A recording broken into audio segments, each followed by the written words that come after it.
Sebelumnya, perkenalkan nama saya Dewi Sekartaji dari Fakultas Kesehatan Masyarakat. Jadi saya akan menganalisis kasus KDB dari pengalaman saya sendiri. Jadi pada saat itu saya masih kelas 10 dan saya sedang sering merasakan nyeri di bagian kiri dada saya. Sehingga saya memutuskan untuk mengunjungi puskesmas di dekat rumah saya.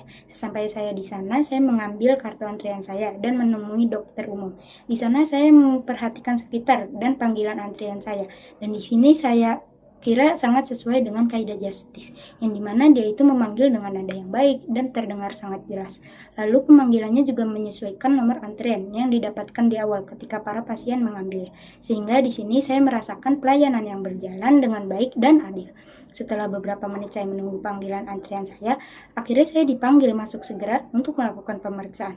Setelah pemeriksaan selesai, dokter tidak memberitahu dengan jelas mengenai nyeri di dada saya.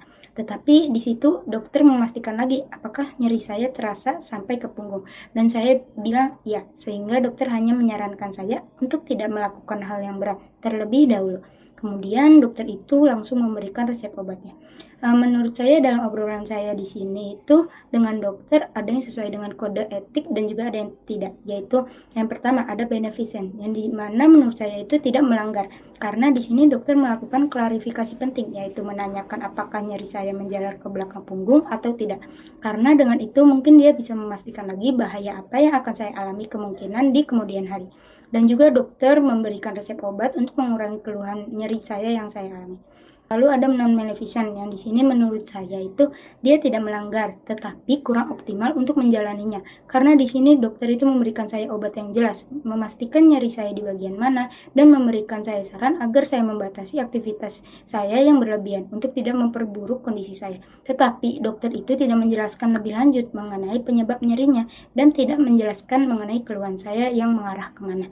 Apakah masalahnya itu ada di otot, jantung, atau saraf, dan yang lainnya. Sehingga di sini saya masih bisa beresiko untuk salah memahami kondisi kesehatan saya sendiri.